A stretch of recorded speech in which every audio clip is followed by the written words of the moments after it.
आज हम क्लास लेते हैं structural unemployment versus cyclical unemployment, यानी difference between structural unemployment and cyclical unemployment. तो देखें यानी इसमें क्या डिफरेंस है।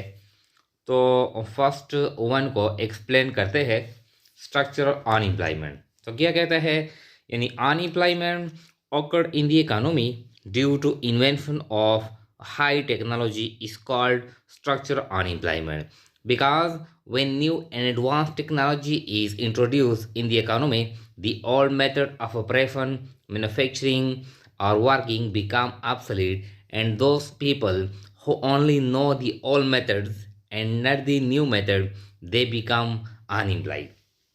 इसका मतलब यह है, यानी अनएम्प्लॉयमेंट अगर इंडिया इकानमी वो बेरोजगारी जो इकानमी में जो वजूद में आती है due to invention of high technology, जो हाई टेक्नोलॉजी की वजह से बेरोजगारी वजूद में आती है, इस कॉल्ड स्ट्रक्चर अनएम्प्लॉयमेंट। तो इसको कहते हैं structure unemployment.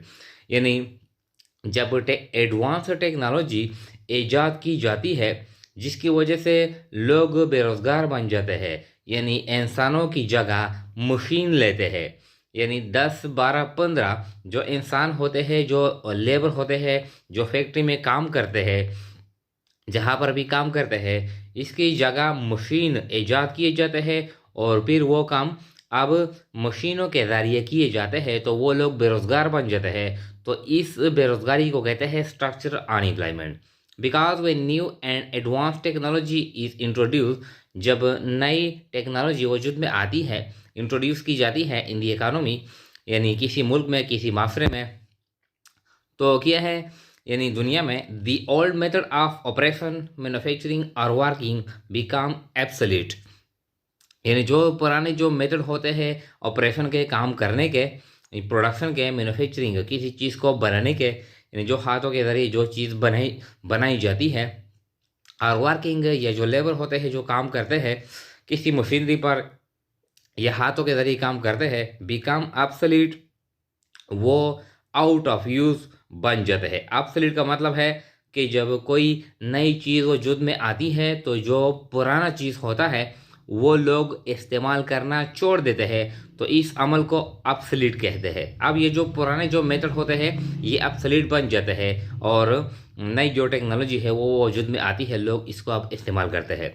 And those people, और फिर वो लोग who only know the old methods, जो पुराने तरीके जानते हैं, and not the new method, और नई टेक्नोलॉजी को इस्तेमाल करना नहीं जानते कि हम नई टेक्नोलॉजी को किस तरह इस्तेमाल करेंगे, दे बिकम अनएम्प्लॉयड, वो बेरोजगार बन जाते हैं। मिसाल के तौर पर यहाँ पर एग्जांपल है टांगा ड्राइवर। जो पहला जो सिस्टम था ट्रांसपोर्टेशन का, यानी टांगे थे, तो इसके जगह यानी मोटर कार आ गए, डैटसन आ गए, कोचेस आ गए, अब चेंज आ गए, तो जो टांगा ड्राइवर थे वो बेरोजगार बन गए, यानी टेक्नोलॉजी में इन्वेंशन यानी इनोवेशन आ गया, एडवांस टेक्नोलॉजी ईजाद हो गई। या बाइसिकल रिपेयर वर्कशॉप, पहले पहले जो बाइसिकल आए थे तो इसके लिए जो वर्कशॉप थे, यानी जो मैकेनिक वहाँ पर काम करते थे, बाइसिकल को रिपेयर करते थे, अब जो उनके यानी मोटरसाइकिल आ गए, अब बाइसिकल को लोग बहुत कम इस्तेमाल करते हैं। अब इन लोगों का जो कारोबार है वो फ्लॉप हो गया, बाइसिकल कोई इस्तेमाल नहीं करता।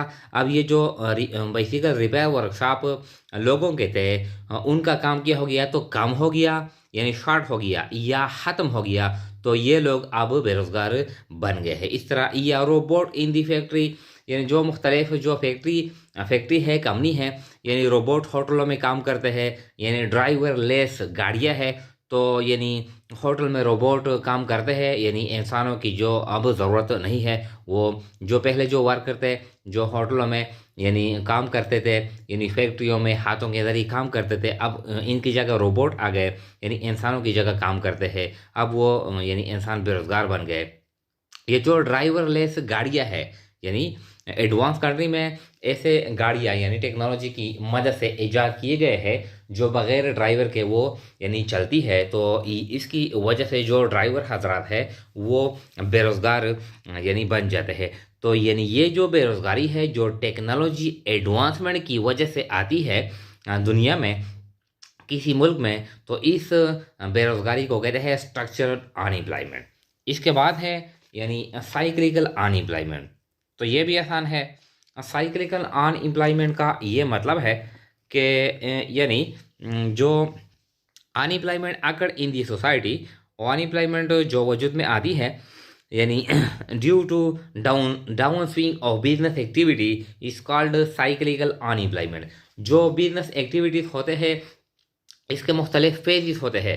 कभी कभार यानी कंट्री में, मुल्क में, दुनिया में यानी बिजनेस जो एक्टिविटी होते हैं वो बूम पर होते हैं, वो पीक पर होते हैं, बहुत ज़्यादा होते हैं।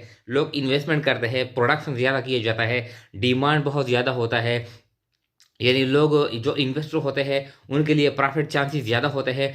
तो जब डिमांड ज़्यादा होता है, हम प्रोडक्शन ज़्यादा करते हैं, तो ज़्यादा लेबर को हम हायर करते हैं, ज़्यादा लोगों को हम रोज़गार देते हैं। लेकिन कभी कभार ऐसा नहीं होता। ये जो बिजनेस एक्टिविटीज़ है ये फ्लॉप किए जाते हैं, ये डाउन किए जाते हैं। रिसेशन आती है, यानी जो डिप्रेशन है, रिसेशन है या डिप्रेशन है, यानी ये वजूद में आते हैं। तो इसकी वजह से बिजनेस एक्टिविटी डाउन किए जाते हैं और इसकी वजह से लोग बेरोजगार बन जाते हैं। तो इस बेरोजगारी को क्या कहते हैं? इसको साइक्लिकल अनएम्प्लॉयमेंट कहते हैं। तो देखें, यानी जो साइक्लिकल अनएम्प्लॉयमेंट है ये किस वजह से आती है? ये जो वार की यानी जंग लग गई, टेररिज्म एंड बम ब्लास्ट यानी दहशतगर्दी है, बम वगैरह ये धमाके होते हैं, स्ट्राइक वगैरह, ये जो स्ट्राइक है, धरना है, गवर्नमेंट वीक पॉलिसी, गवर्नमेंट जो पॉलिसियाँ बनाते हैं कारोबार के लिए तो वो कमज़ोर है, इसकी वजह से तो कारोबार नाकाम हो जाता है, यानी आगे नहीं जाते।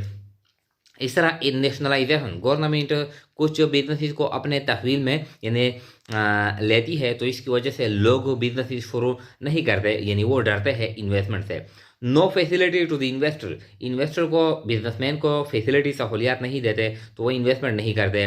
पॉलिटिकल इंस्टेबिलिटी, पॉलिटिकल अदम इस्तेहकाम है, यानी हुकूमतें बदलती है 1 साल के बाद, 2 साल के बाद, तो वो नए नए पॉलिसियाँ बनाते हैं। तो इसकी वजह से यानी जो इन्वेस्टर है, जो बिजनेसमैन है, वो इन्वेस्टमेंट नहीं करते ताकि ऐसा ना हो कि ऐसे पॉलिसी बने जो हमारे बिजनेस के लिए हो नुकसानदेह हो। तो ये जो रीज़न है इसकी वजह से कारोबार यानी अच्छे नहीं चलते। तो क्या है? यानी इसकी वजह से नो इन्वेस्टमेंट, लोग इन्वेस्टमेंट नहीं करते, कारोबार में पैसे नहीं लगाते। No funds in the business, फिर कारोबार के लिए पैसा नहीं आता। जब पैसा नहीं आता, नो मटेरियल, नो प्रोडक्शन, जब हमारे पास पैसे नहीं होते तो हम मटेरियल यानी परचेज नहीं कर सकते। जब हम मटेरियल परचेज नहीं कर सकते, नो प्रोडक्शन, हम प्रोडक्शन भी नहीं कर सकते, हम डिमांड पूरा नहीं कर सकते। फिर हम क्या करते हैं? फ्री सैलरी टू एम्प्लॉयज़, फिर हमारे पास जो एम्प्लॉयज़ होते हैं कारखानों में, फैक्ट्रियों में, कंपनियों में, उनको हम फ्री सैलरी देते हैं। तो ये क्या है? ये बिजनेस लाभ है, ये कारोबार के लिए। फिर ये नुकसान है, फिर हम क्या करेंगे? इस नुकसान को एक नुकसान से हम अपने आप को बचाएंगे। फिर क्या करेंगे? एम्प्लॉयज़ आर फायर्ड, एम्प्लॉय को हम जॉब से निकालते हैं, काम से निकालते हैं। यानी फायर का क्या मतलब है? The dismissal of employ from the job is called firing. यानी फायर का मतलब है किसी यानी नौकर को यानी जॉब से निकालना, फारिग करना, तो इसको कहते हैं फायर। तो यानी ये जो वजह है, वजूहात है, यानी ये दहशतगर्दी है, यानी वीक पॉलिसीज़ है, यानी पॉलिटिकल इंस्टेबिलिटी है, ये बम ब्लास्ट है वगैरह है, इसकी वजह से प्रोडक्शन नहीं किया जाता, फिर हमारे पास पैसे नहीं आते, फिर हम लोगों को फारिग करते हैं, यानी बिजनेस एक्टिविटी डाउन किए जाते हैं, इन्वेस्टमेंट नहीं किया जाता, बिजनेस यानी लोग फिर यदि हम प्रोडक्शन नहीं कर सकते, मटेरियल परचेज करने के लिए हमारे पास पैसे नहीं होते, तो हम लोगों को फारिग करते हैं। तो इस बहुत ज़्यादा कारखाने, फैक्ट्री या कंपनियाँ यानी ये अमल करते हैं, तो बहुत ज़्यादा तादाद में लोग यानी बेरोज़गार बन जाते हैं।